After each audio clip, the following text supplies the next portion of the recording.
22ന്റെ പ്രസരിപ്പുമായി കന്നിയംഗം കുറിക്കുകയാണ് മാന്നാർ ഗ്രാമപഞ്ചായത്ത് 9ാം വാർഡിൽ ഇടതുമുന്നണി സ്ഥാനാർത്ഥി ശ്വേതാകൃഷ്ണൻ. CPIയുടെ പ്രതിനിധിയായി മത്സരിക്കുന്ന ശ്വേതാകൃഷ്ണൻ ഏറ്റവും പ്രായം കുറഞ്ഞ സ്ഥാനാർത്ഥിയായതിനാൽ നാട്ടുകാർക്ക് കുഞ്ഞിപ്പെങ്ങളാണ്. കഴിഞ്ഞ തവണ UDF വിജയക്കൊടി പാറിച്ച മാന്നാർ ഗ്രാമപഞ്ചായത്ത് 9ാം വാർഡായ Kuttamperoor Alind switch gear division ഇക്കുറി വനിതാ സംവരണമാണ്. വാർഡ് തിരിച്ചുപിടിക്കുന്നതിനായി CPI നിയോഗിച്ചിരിക്കുന്നത് യുവതയുടെ പരിവേഷമായ മാന്നാർ UIT കോളേജിലെ MCOM അവസാന വർഷ വിദ്യാർത്ഥിനി ശ്വേതാകൃഷ്ണനെയാണ്. മാന്നാർ ഗ്രാമപഞ്ചായത്തിലെ ഏറ്റവും പ്രായം കുറഞ്ഞ സ്ഥാനാർത്ഥിയാണ് ശ്വേത.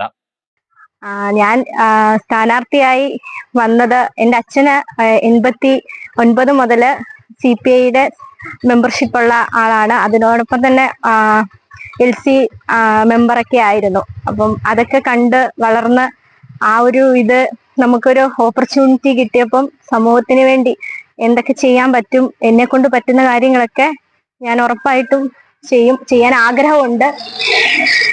അതുകൊണ്ട് അങ്ങനെ ഒരു ഓപ്പർച്യൂണിറ്റി വന്നപ്പോൾ ഞാൻ ഇതിലേക്ക് വന്നതാണ്.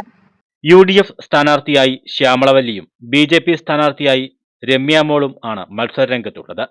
1982 മുതൽ CPIയുടെ സജീവ പ്രവർത്തകനായ മാന്നാർ കുട്ടമ്പേരൂർ കാട്ടിൽത്തറയിൽ KP ബാലകൃഷ്ണൻ P കൃഷ്ണസുധ ദമ്പതികളുടെ മകളാണ് ശ്വേതാകൃഷ്ണൻ. കന്നിയംഗത്തിലും ഏറെ പരിചയസമ്പന്നരെ പോലെയാണ് ശ്വേതാകൃഷ്ണൻ വീടുകൾ തോറും കയറിയിറങ്ങുന്നത്. അലിൻഡ് സ്വിച്ച് ഗിയർ ഡിവിഷനിൽ ട്രെയിനിയായ KB ഹരികൃഷ്ണൻ സഹോദരനാണ്. News bureau, Mannar.